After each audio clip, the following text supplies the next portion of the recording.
1 Corinthians chapter 1, reading verses 26, 27, 28, 29, and 30. For you see your calling, brethren, how that not many wise men after the flesh, not many mighty, not many noble are called. 27, all of us loudly. But God hath chosen the foolish things of the world to confound the wise, and God hath chosen the weak things of the world to confound the things which are mighty. 28 also we read, which are despised hath God chosen, yes, and things which are not, to bring to naught things that are, that no flesh should glory in his presence, but of him are ye in Christ Jesus, who of God is made unto us wisdom and righteousness and sanctification and redemption, that according as it is written, he that glorieth, let him glory in the Lord. May the Lord bless the reading of this portion, and may he speak to each one of us in a new way, and the anointing of the Spirit of God may rest upon us, so that we may worship the Lord in spirit and truth. Today, the calling of God can transform the limited unto the unlimited. That's why quickly we'll see some limitations and how God called them, and how God used them, and how God wants to do the same in your life and my life. That's why primarily, as we are all in the physical realm, the biggest limitation that we all have is the physical limitations. Quickly, Exodus chapter 4 verse 10. We'll see the first thought and we'll move forward. Exodus chapter 4 verse 10. When the mighty God that called himself as I am, called Moses, in fact, Moses was expressing his disqualifications. In other words, he was saying how unworthy I am. What are my physical limitations? Yes, materially speaking, physically speaking, we all have one or other limitations. And Moses said unto the Lord, O my Lord, I am not eloquent, speech deficiency. Secondly, neither heretofore nor since thou hast spoken unto thy servant, but I am slow of speech and of slow of tongue. That is, other words, I have a slurred speech. In fact, my speech is not eloquent, and I am absolutely limited in my vocal capacity of talking, or in eloquency, or in speech. This is my limitation. But when God wants to use a person, his calling is so unique that he wants to bring glory unto himself. The ultimate purpose is, the first reason is, God says, Moses, I know your physical limitations. I know the physical botheration that you have. I know that which hinders you from serving me. But this is the area where I want to glorify myself, so that you will never be proud of yourself, but rather you will glorify whenever you open your mouth, whenever you start using your mouth for my glory. You will see the efficacy of my calling, the supremacy of my calling, which is not human, but it is supernatural, and that's where you start glorifying me based on the calling that I have given you.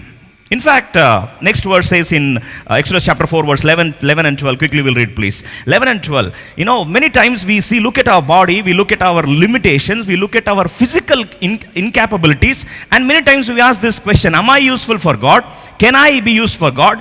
Till we all read together verse 11 and 12, please. Exodus chapter 4 verse 11 and 12 quickly. And the Lord said unto him, who hath made man's mouth?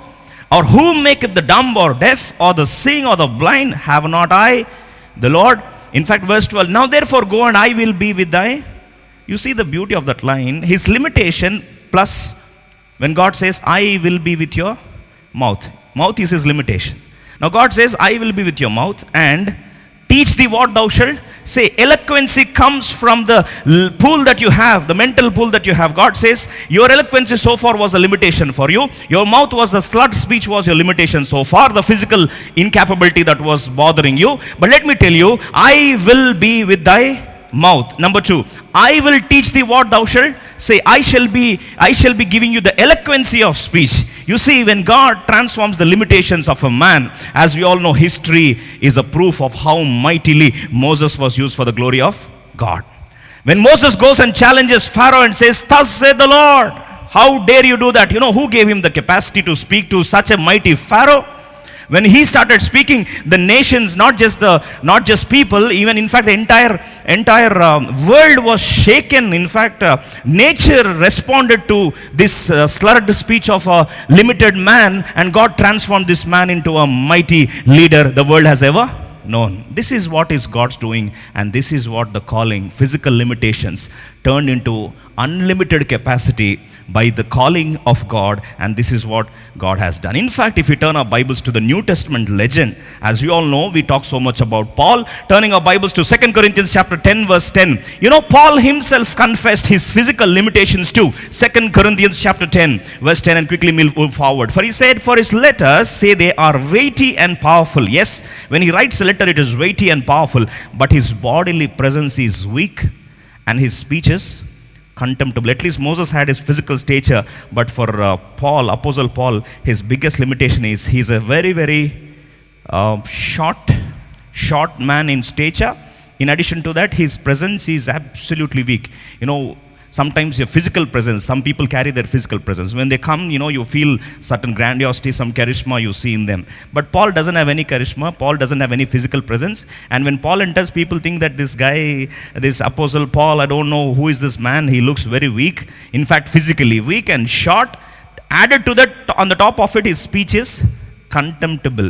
That means people never accept his speech. When he starts speaking, it is not of choicest words. His vocabulary and his diction is always questionable. With this background, Bible says that, you know, most limited man physically, and his speech was contemptible, but glory be to God for his calling. That physical limitation never stopped him. In fact, the weightiest 50% of the New Testament is by Paul. That's how God does the work. In fact, his missionary journey is one after other. In fact, he is phenomenally used for the expansion of the kingdom of God. Thousands and thousands of churches have been established. Number one, physical limitations. That's why God says in Romans chapter 9 verse 20, who are we to question God? I know, dear brother and sister, many times your physical appearance might be a limitation. Your voice might be a limitation. In fact, physically you might have a lot of limitations even in terms of infirmities of the flesh. This is what is the question. Nay, but O man, who art thou that repliest against God? Shall the thing formed say to him that formed it, why hast thou made with us? Did you ever question God? Did you ever ask this question? Lord, why did you make me like this? Why my nose is like this? Why my color is like this? And why my speech is like this? I should have got a voice like him. I should have got a voice like her. I should have got the appearance like her. I should have got appearance like him. Probably we have umpty number of questions asking God standing before mirror. This should have been like this. You know, probably we have so many things like that. But God says, see, who are you to question me? The very limitations that I planned for you are going to be the places where I'm going to use you for the glory of God. And this once again confirms my calling. Secondly, if it is physical limitations, fine. The second thing that which bothers all of us is the psychological limitations. Yeah, many times we have this psychological limitations tormenting us so much.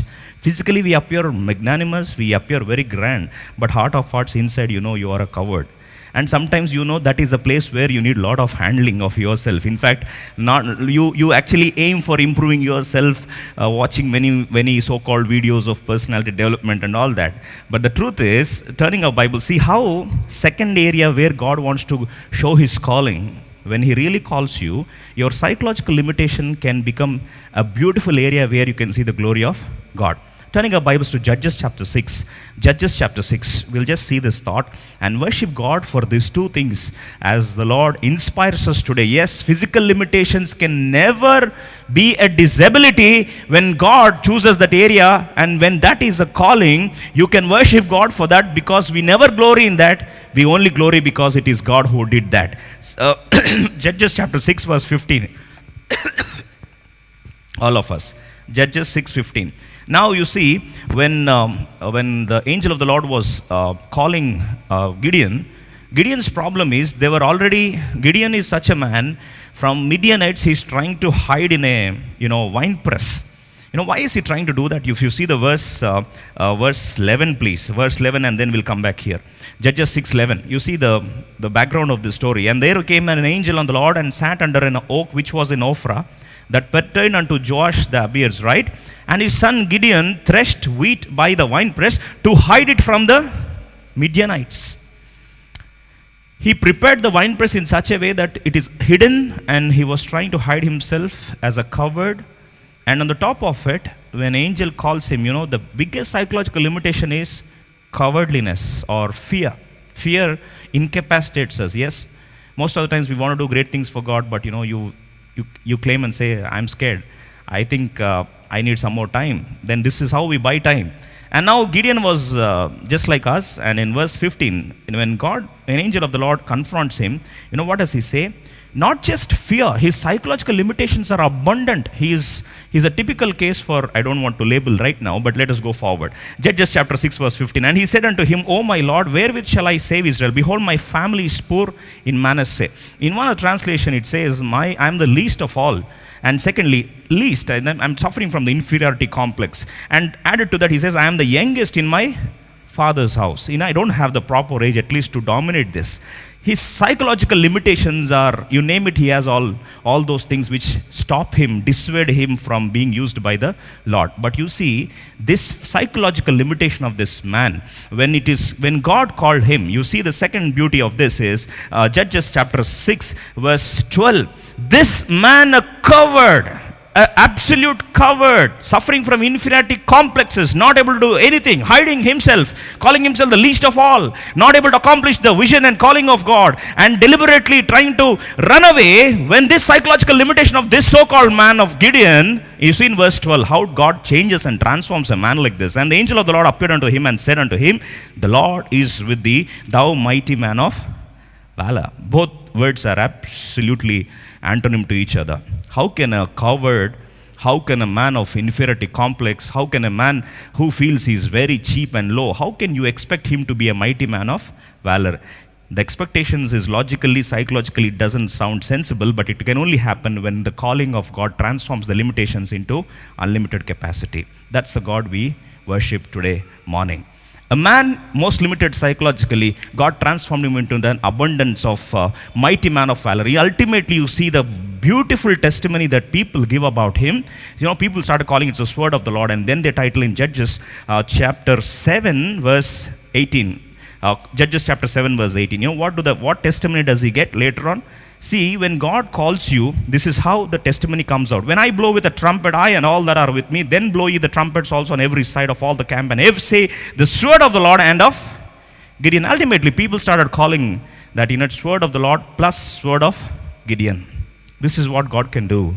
Psychological limitations can never stop us, provided we are in the calling of God, and we can worship God and glorify God, because it is the calling of God which wants to challenge the so-called intelligence of the world, natural human laws, and that's how God wants to show forth His glory in our mortal realms. Number one, physical limitations can be transformed, and it's unlimited capacity.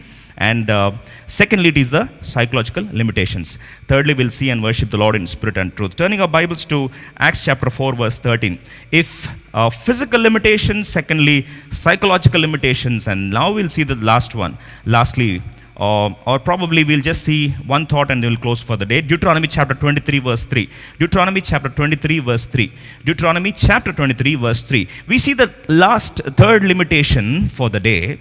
In fact, many times, the only factor which always keeps us pulling us backwards or not to achieve great things for the Lord is our background. Yes, we all look at our background. Anything we want to accomplish, people look at the background, then the foreground. But the problem is here we see as a legislation. In fact, the law dissuades, law becomes the biggest hindrance for these tribes. Who are those? We'll read all together, please. 23:3. An Ammonite or Moabite shall not enter into the congregation of the Lord, even to their 10th generation shall they not enter into the congregation for the Lord forever. Or what a serious lines are those. An Ammonite or a Moabite. If a person's background is this, he is not allowed to enter into the congregation, the people, fellowship of the Lord.